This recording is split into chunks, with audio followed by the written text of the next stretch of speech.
Agent Mad Hat here, and we're here to be a little bit on the lighthearted side of things, and we're here to talk about my top 20, my personal top 20 best stand-up specials, specifically in the video format. We're not going to do audio CDs. These are stand-up specials that were recorded or did live. The list is a little bit stacked. There's going to be a lot of Carlin on this list, just to spoil it for you guys. But I'm going to count them down from 20 down to 1.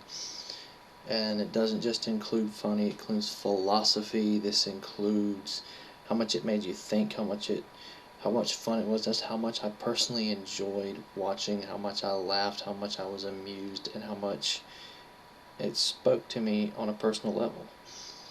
One by one. Number 20, Zach Galifianakis live at the Purple Onion. This was really a hit or miss special. There's a couple ones I could have put on here instead, but this is the one I want to go with. It had a lot of funny material. He's got a really crazy, Zach has a really crazy comedic style. He's like ranting and venting. He'll go to the audience members and just pretend to be completely pissed at them. He'll play the piano while telling these jokes.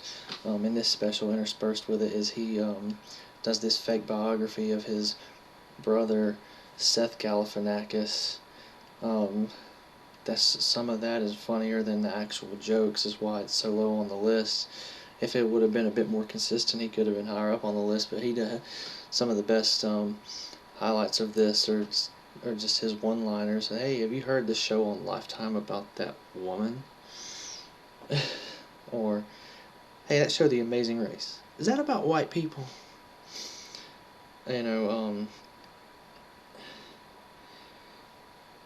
And the characters he does, he makes up his own little characters. The pretentious illiterate. I told you, I don't know how to read. Just stuff like that. Really funny, one-liner after one-liner. A lot of variety, a lot of craziness.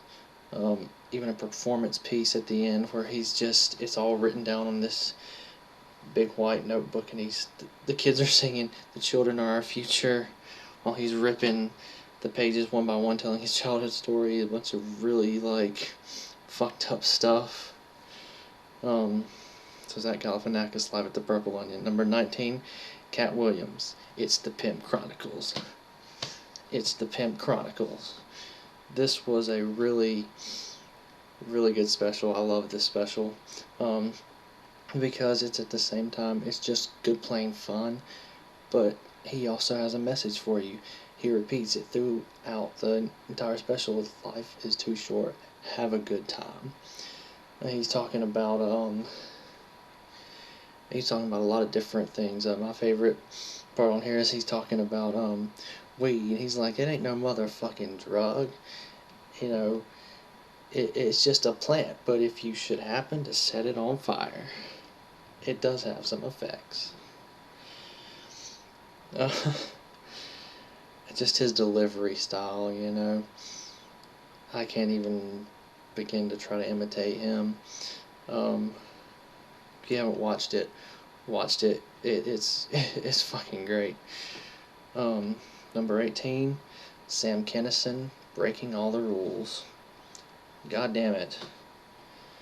One of the first comics we'll talk about that's on this list that's not with us anymore. God damn it. He was fucking great. His style was so high energy. He was all the time just fucking screaming, running back and forth across the stage. You can really, when I found out, when I first started watching this special, I didn't know that he had been formerly a minister, a preacher, and then in the middle of it, he does this throwback to his preaching days, where he's like, "Do you think he could ever do it again?" And then he just goes into this "Do you think that you got anything left?" Just does running across the stage doing his preaching style. It's like, man, while at the same time telling these really crazy stories. Just really high energy, a lot of good fun laughs in this one. If you haven't seen it, highly recommend it. Sam Kinison, Breaking All the Rules. Number 17, Stephen Wright, a Stephen Wright special. This is, you have to have a taste for this kind of stuff. There's people that either really like it, or people that are just like, it's just not for me, because it is really literally nothing but one-liner after one-liner of absurdity and nonsensical things, just wacky little thoughts, for the whole hour of the show.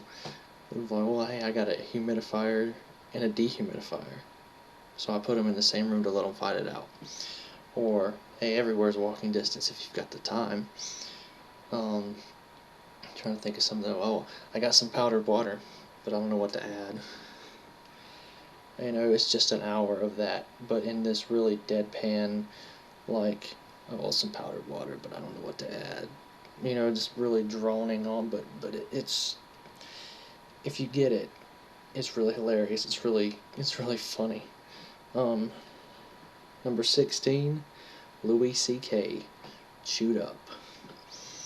I really feel like this guy in some ways could be the reincarnation of George Carlin, because he's one of those that pushes the envelope comedically. He says things that you should not be able to get away with. There was a lot of controversy around a around a monologue he did on Saturday Night Live, but just in this special, he goes all out. I've seen this one. I've seen Shameless, part of Live at the Comedy Store. I haven't seen all of his, but of the ones I have seen, this one I really enjoyed. He talks about being white. He's like, hey, being white, thank God I am. It's like, I'm a white man, you can't even offend me. Like, what can you call me? Oh, you cracker.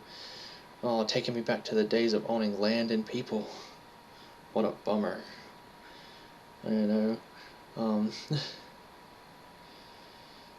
Comes right out, and he does, tackles the language thing, comes right out and starts talking about the words faggot, cunt, and nigger.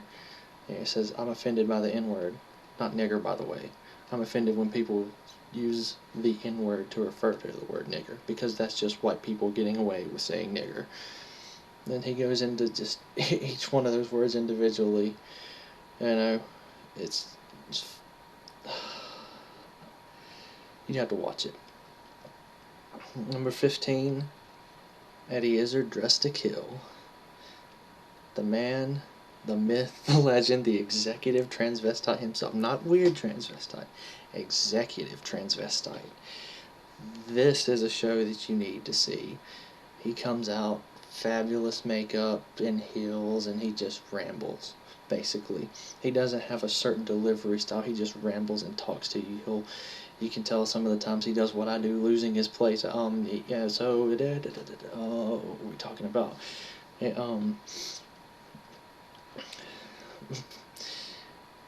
You, cake or death? Death. I meant cake. Oh, but you said death first. Talking about history, talking about the Heimlich maneuver, talking about, he does his encore almost entirely in French. So if you don't understand French, you don't really get it. It's kind of fucked up. Number 14, debated on putting this one higher. It's the first time he appears on the list. Won't be the last. George Carlin, live on location again. He had some of his longest pieces in this one. He had his whole piece about time, and this was one of his most philosophical ones, really. He's talking about time, he's talking about death and dying, and he concludes with one of his probably his greatest achievement of all time, the 7 words you can never say on television. Great show. Like I said, debated on putting it higher up on this, but really, it's one of George Carlin's classics. George Carlin on Location Again is number 14. Number 13, Chris Rock. I couldn't decide which one was better, so I put both of them. Chris Rock, Bigger and Blacker, Bring the Pain. In Bring the Pain, he's talking about, he says, I love black people, but I hate niggas. Like, oh my god, I can't believe he just fucking said that. You know, he's like, but it's the media. When I'm going to the ATM and I ain't looking over my shoulder for the media. And then in Bigger and Blacker, his thing about bullet control. The first time I ever saw that was watching Bowling for Columbine. He said, we don't need no gun control, we need some bullet control. I think bullets should cost $5,000. Because if they costed $5,000, there'd be no more such thing as an innocent bystander. Both of these are just full of just Chris Rock's craziness, manic, just his own unique delivery style. You know, what can you say? They're funny as fuck. Number 12, Dave Chappelle, Killing Them Softly. Oh man, I watch this one all the time. It's so great. I love his stereotype white person voice because he does it so well, and a lot of this is parts about police brutality. So he's like, well, we know, my house got robbed, and that's a good time to call the cops, but it's not that nice of a house, but they would never believe I live in it. They come back, oh my god, he's still here. Saw a case, apparently he just broke into this house and hung up pictures of his family everywhere. No, we don't want any paperwork. Just sprinkle some crack on him and let's get out of here. And his imitation of the fucking cop. You know, talking about Bill Clinton. You know, fucking, I can't even think of all the stuff he says in this one, but it's just so fucking funny. Number 11, Life is Worth Losing, George Carlin. Another George Carlin on here. So, Life is Worth Losing, from the next to the last one he did, from 2005. He began the show by, I can't remember the number of days, but he had so many number of days sober. It's after he quit cocaine and drugs, and he was really on point, man. He was really on point. This one was a good mix of his, ranting, but also funny. It was one of the perfect mixtures. He talked a lot about human behavior, this had one of his greatest monologues about, he said, there's a reason education sucks and why it's not going to get any better, because the owners of this country don't want that. They don't want a mass populace that's capable of critical thinking. They want you to be smart enough to do your job and dumb enough to not figure out how badly you're getting fucked by the system. And I thought this whole show just oozed with his dark sense of humor. It's like, hey, motherfuckers, I kicked the drugs and now I'm back at it. Still, I didn't need the fucking coke and speed to do this great comedy. I'm still great, even without it.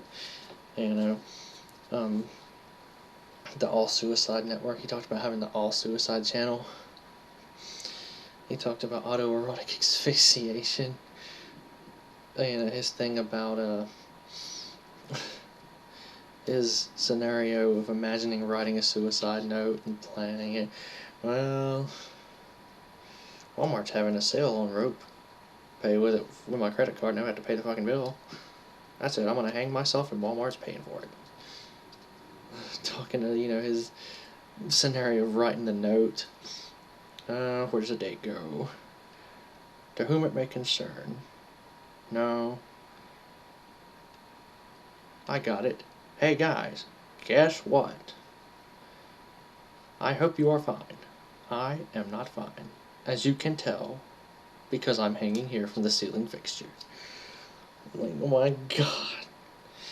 The whole end piece where he does this whole big overblown scenario of the whole society breaking down, and it rains for years and years, and opens up this big pool. I don't even know, crack in the universe where everybody's Uncle Dave falls through the crack in the sky, and just the finale of this was just great. You gotta watch it. I don't do it justice. I can't even begin to remember everything he said. Number 10, Mitch Hedberg. Comedy Central presents Mitch Hedberg. There's a lot of people that will probably say, does it really deserve to crack the top 10? Fuck yes. Matter of fact, Mitch had his birthday yesterday, I believe it was, 24th of February. Happy birthday to the late great Mitch Hedberg. This is one of those specials where it was just a good laugh. It was just little observations about life and little just absurdities. He's kind of like, to me, the stoner comedian. The stuff that he says kind of reminds you of just sitting down smoking a joint with your buddies. Some of the thoughts you might think of smoking a joint with your buddies, just like, wait, man, escalator, can escalator break? No, man, it can only become stairs. It's like, I can just imagine being stoned with my friends, just going driving, getting the munchies. Let's go to Krispy Kreme. They gave us a fucking receipt for this shit. I don't need a receipt for this fucking donut. Just the little absurdities that he says. I love to watch this show. If you watch Comedy Central Presents Mitch Hedberg, you gotta go online and find the uncut version, the 37-minute long version, because it's so much better than the edited. Because he put extra stuff in because he knew that he started off kind of inconsistent, but that's gives the show even more charm, is because he towards the end of it, he's like, man, I feel good now. I want to do some more jokes. I'm going to do extra jokes, and you can edit these in. I'm going to do every joke I can think of, and you people that are recording it decide what to make the special out of. The escalator joke, the donut joke. I'm a heroin addict. I need to have sex with women who save someone's life. I used to do drugs. I still do, but I used to too.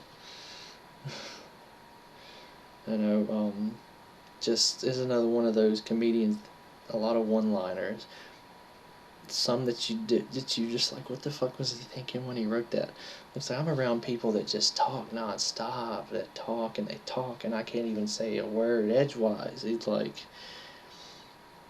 but I usually do when I say something like, hey man, you want some taffy? What? Just the stoner comedian.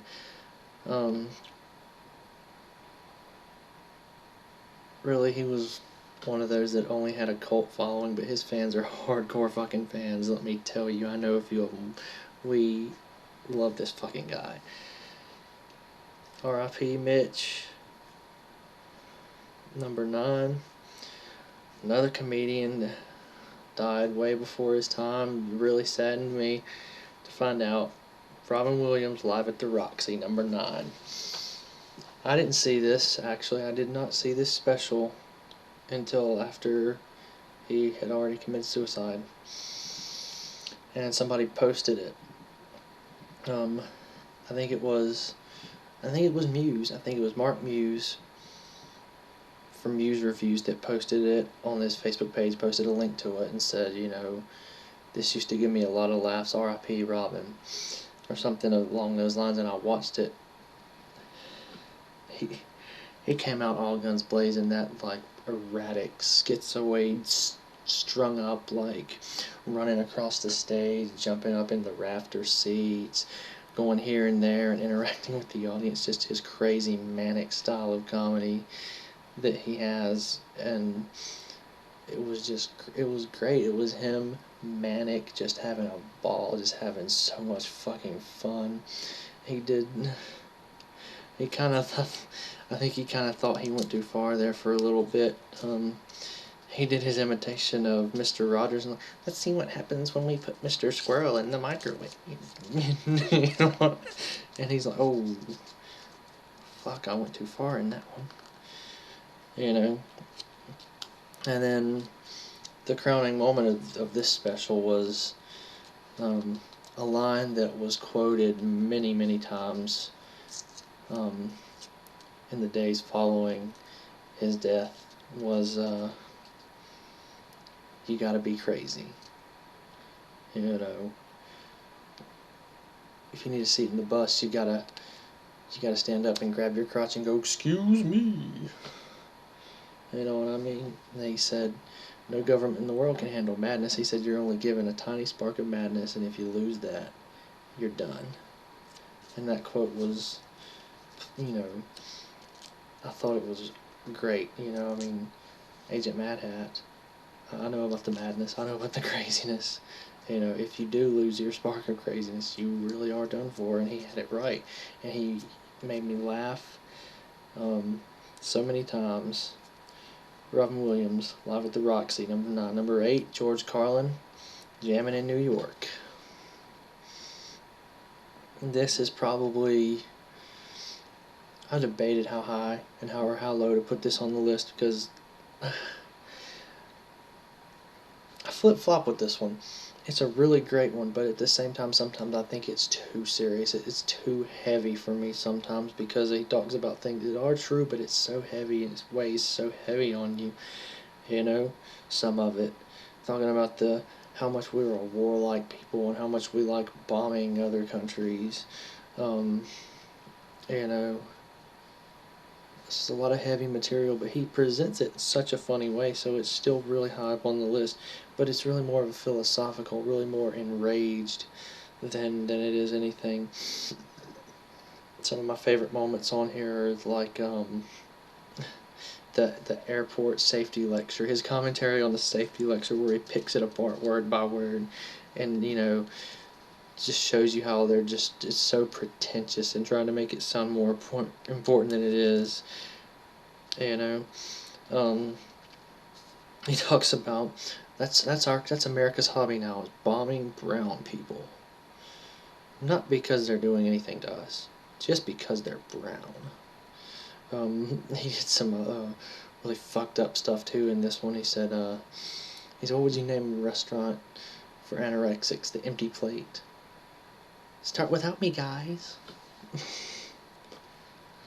I'm like, oh my god, George. What the fuck? And then my favorite, the conclusion of this show, my favorite, he was talking about people saying, save the planet, save the planet. He's like, save the planet. The planet is fine. One of my favorite George Carlin quotes, the planet is fine. The people are fucked. The planet's gonna be here a long time. The planet ain't going nowhere. We are. Pack up your shit, because we going away. Jamming in New York. Number 7, Eddie Murphy, Delirious. How can it not be on the list? How can it not be? It's such a great special. He does borrow a little bit of his style from Richard Pryor, and he really does, but that's okay, because he's still got his own unique style. He's still fucking hilarious. His impersonation, you know, his impersonation of Mr. T, like getting fucked in the ass or something, like, don't make me clench my butt cheeks and rip your dick off, you know. He came under fire a lot because of some statements that he made on this were construed as homophobic. It's like, fuck it, you know. Fuck it. The show was funny. it still deserves to be on here. Eddie Murphy, Delirious. Number 6, Bill Hicks, Relentless. You knew it had to be on here. Everybody that knows Bill Hicks knows that this show has to fucking be on here. This was such a great special. I've probably watched it at least 10 times. He talked about a lot, just dark humor, you know what I mean? Dark humor. It's one of his famous quotes, "Today, a young man on acid." If you don't know the rest of the quote, I'm not going to quote it here. I don't have time. I got more quotes of his to deliver. He said, you know, if you don't think drugs have done good things, then take all your albums, your CDs, and burn them, because all the musicians who made that great music were real fucking high.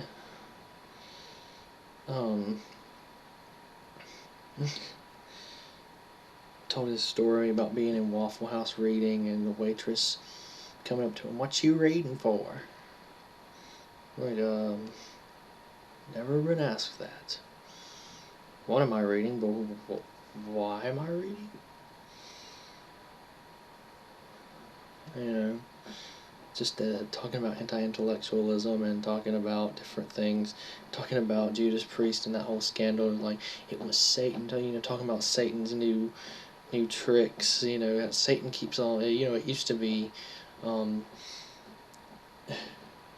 backwards messages. Now it's subliminal. You know what I mean? It was just it was a good show. It was a fucking good show. Number 5, Robin Williams, Live on Broadway. Man, where do you even start with this one?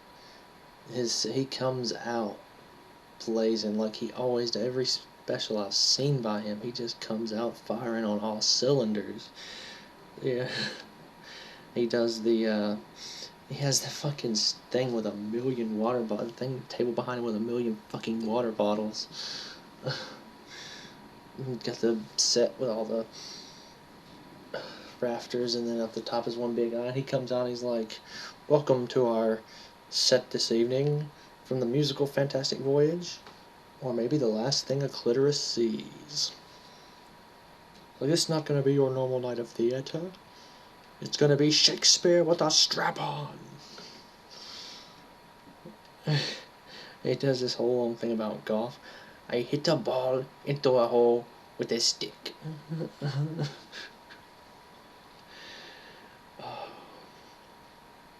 He talks about what if men were like cats and mark things with their urine. You know, takes one of his water bottles and walks around splashing it. "Mine. That's mine. Nice car, Bob. Mine now."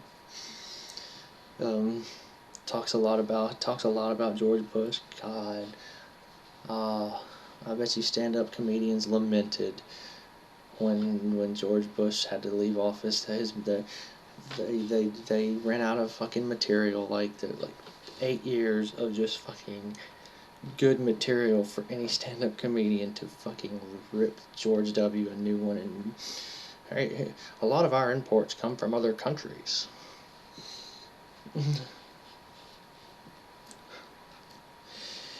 Oh, god damn. What else did he fucking talk about? He talked about a lot of different things. Ice fucking. You know, instead of ice dancing, let's have ice fucking in the Olympics. Talked about the 2-man luge. Fucking, I don't remember. It's a fucking good special. Watch it. Watch the motherfucker. We're back. We're on number fucking 4, really, already. Number 4, once again, George Carlin back in town. This is. How can you not love this fucking show? The 4 groups that gotta go. We're gonna fix all 4 rectangular states, and 4 groups are going away permanently. Child molesters and rapists. violent criminals, maniacs, and crazy people, and druggies. Not all of you, don't get nervous. You know, this is really where his more angry, nihilistic style started to really take root. You know, he does.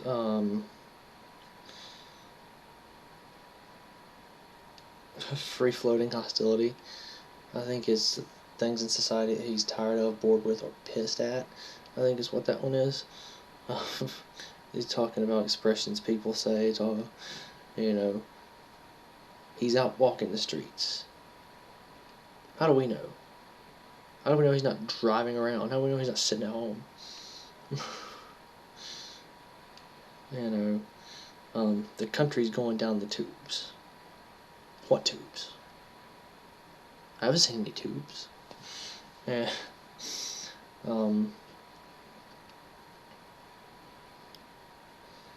Talks a lot about pro-lifers. One of my favorite bits in this is he says, you know, I don't vote because if you vote, you've got no reason to complain. Like, a lot of people like to turn that around. But no, I stay home. If you vote them in and they fuck up, well, that's you. You voted them in. You're responsible for it. I, however, had no part in it. I didn't even leave the house. So back in town, fucking good special. Laughed my ass off the whole time. The 4 groups that gotta go. Even if you don't ever watch this special, look up on YouTube the 4 groups that gotta go. It's fucking hilarious. Or either, you know, his bit about doing capital punishment on live TV and on pay-per-view, upside down naked crucifixions, boiling people alive in oil. How long has it been since we burned people at the stake? It's been too long, god damn it. I don't know. Number 3, Richard Pryor live and in concert. Yes, it had to be on here. No, it is not number 1. Not in my opinion. I do love Richard Pryor's, you know, abilities. I love the fact that he's such a conversational comedian. He doesn't seem like he's performing for you. He seems like he's just telling stories to you. Just making observations, just telling stories and telling things for you to laugh about. One of my favorite points on this show was his impersonation of a stuttering Chinese person. Oh my god. Or, you know, his story about him shooting his own car and getting arrested for it. Yeah, so I shot the motor out, and the motor said, fuck it. And that vodka I was drinking said, go ahead, shoot something else.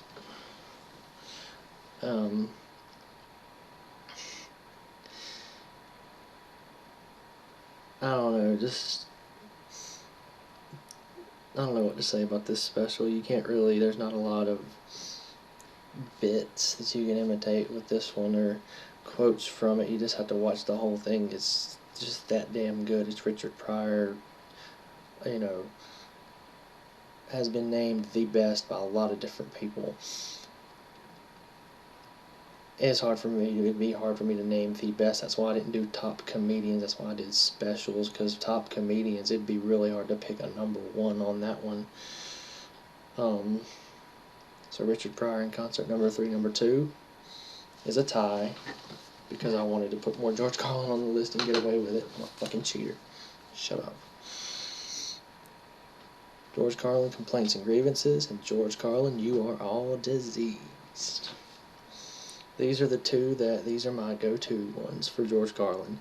The 2 that got me into George Carlin, the 2 that I go back to more often than any other 2, Complaints and Grievances, and You Are All Diseased. So let's talk about complaints. Complaints, my favorite part of Complaints and Grievances, there's two main bits I like the best about this one. The list of people who ought to be killed, and the 10 Commandments. And the list of people who ought to be killed was a long fucking list. Jesus, Carlin, you psychotic bastard. You know, and I guess everybody knows. I don't think I mentioned it yet, but if you don't know, sorry for you. George Carlin's another one of them that's no longer with us. So is Bill Hicks. A lot of my favorites on this list are fucking dead and gone, folks. Dead and gone. Even Richard Pryor, too. Richard Pryor, Robin Williams, Mitch Hedberg, Bill Hicks, Sam Kinison, gone. Fucking gone. God damn it. You know, sorry to be serious during a comedy countdown, but god damn it. These people were fucking legends. Fucking goddamn legends. Let's get back to complaints and grievances.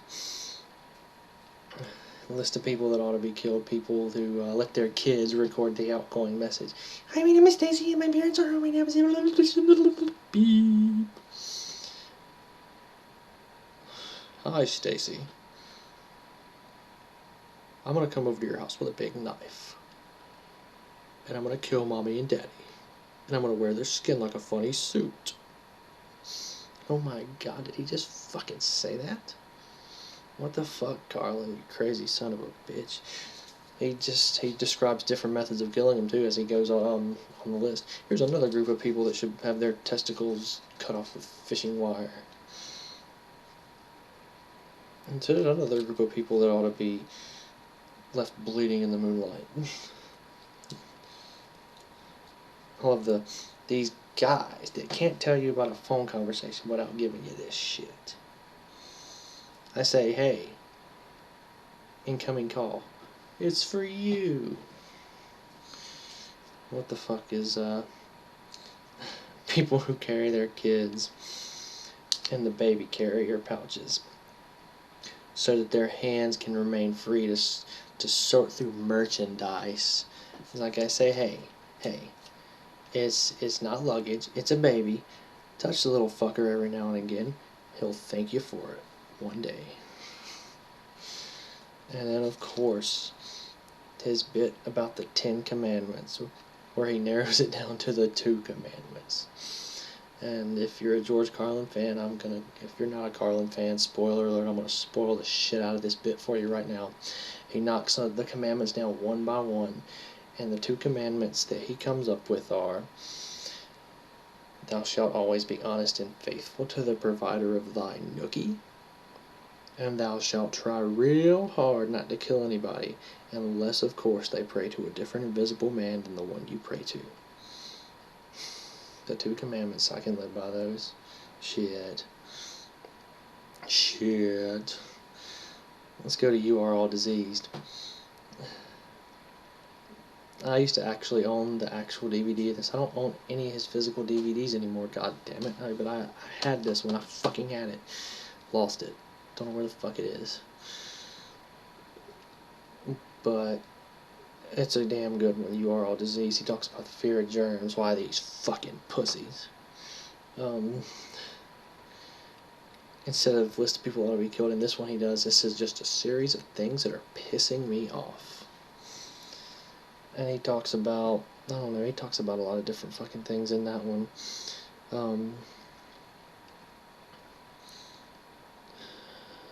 Damn. Am I really at a loss to come up with some shit from You Are All Diseased? Must have been too fucking long since I've seen it. Oh, hey, I got a good name for a hotel, the Sleep and Fuck. Get a little light that flashes. Sleep, fuck. Sleep, fuck. Sleep and fuck. Sleep and fuck. Sleep, fuck. Oh, we talking about the Marines, the lead follower, get out of the way. Hey, you know what I said? Wait a minute. Shit, that might be on complaints and grievances. I really fucking don't know. I've seen these 2 so many fucking times, they get mixed up in my head a little bit sometimes even.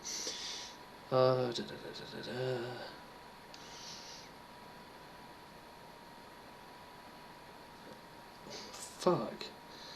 Well, anyway, he ended You Are Diseased with fucking the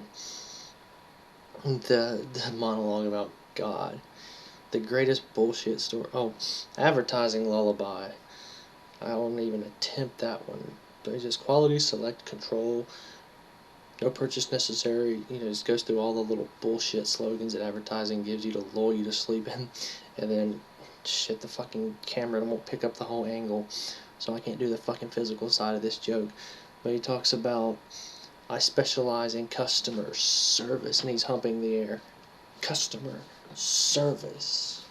The customer needs service. You know what Whoever said, let the buyer beware, probably was bleeding out of his asshole. No, the greatest bullshit story ever told, religion, has actually convinced people that there's an invisible man living in the sky who watches everything you do every hour of every day, and this man has a special list of 10 things that he does not want you to do.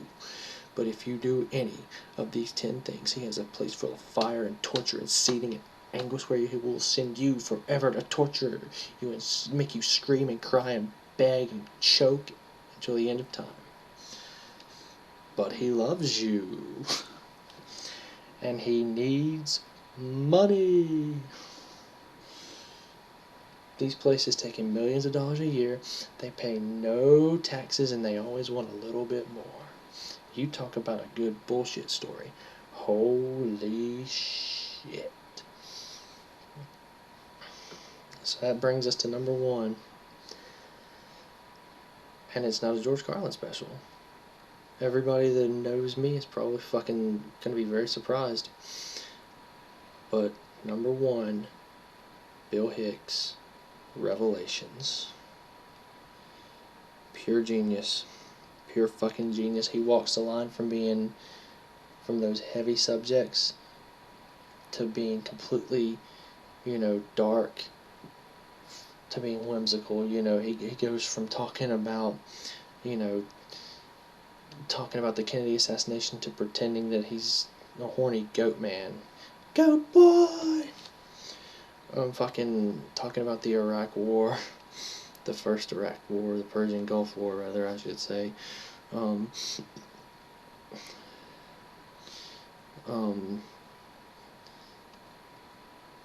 Talking about dinosaurs being mentioned in the Bible, and Jesus pulled the thorn from the brontosaurus's paw.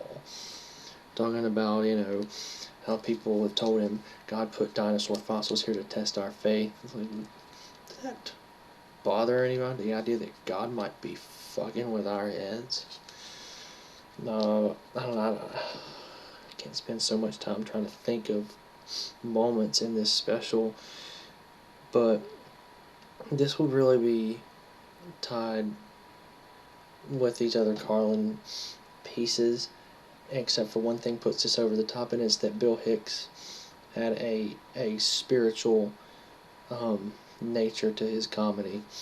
He had a really enlightened, he wasn't spiritual in a typical sense. He wasn't religious, but he was spiritual.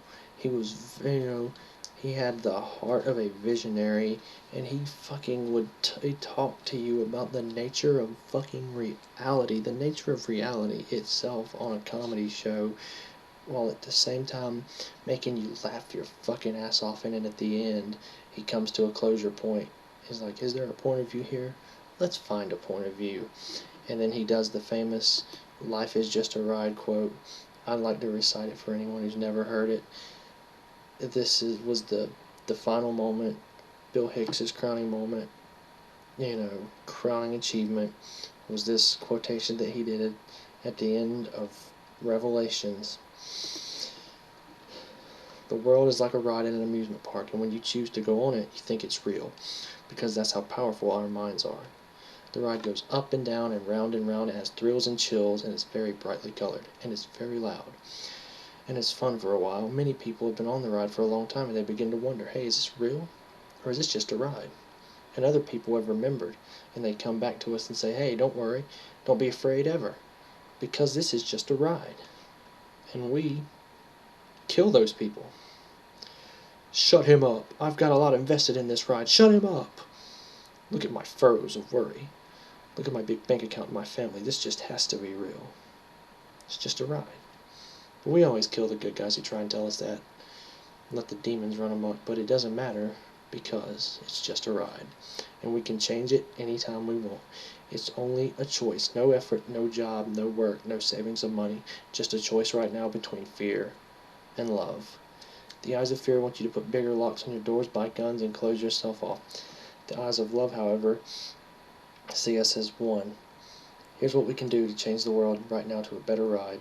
Take all that money we spend on weapons and defense each year and instead spend it feeding and clothing and educating the poor of the world, which it would pay for many times over, not one human being excluded, and we could explore space together, both inner and outer, forever in peace. That shit, after an hour of making you laugh your ass off, making you think, angering, uplifting, cheering you up, and then he ends on with a bang, talking about how life is just a ride and we can change it, it's so fucking deep and meaningful, and that's part of what I like in not just to make you laugh and not just to make you think, but to make you feel something, to make you uplifted, to uplift you. This is the fucking best stand-up special there is, bar none. Bill Hicks' revelations, he was really a visionary. He was a fucking visionary. Sad that he never got as big as some of the other names on this list because he was amazing. Fucking amazing. This special is a testament to his crowning achievement. God damn. Remember, guys, just a ride. Oh, and by the way, here's Tom with the weather. Peace, motherfuckers.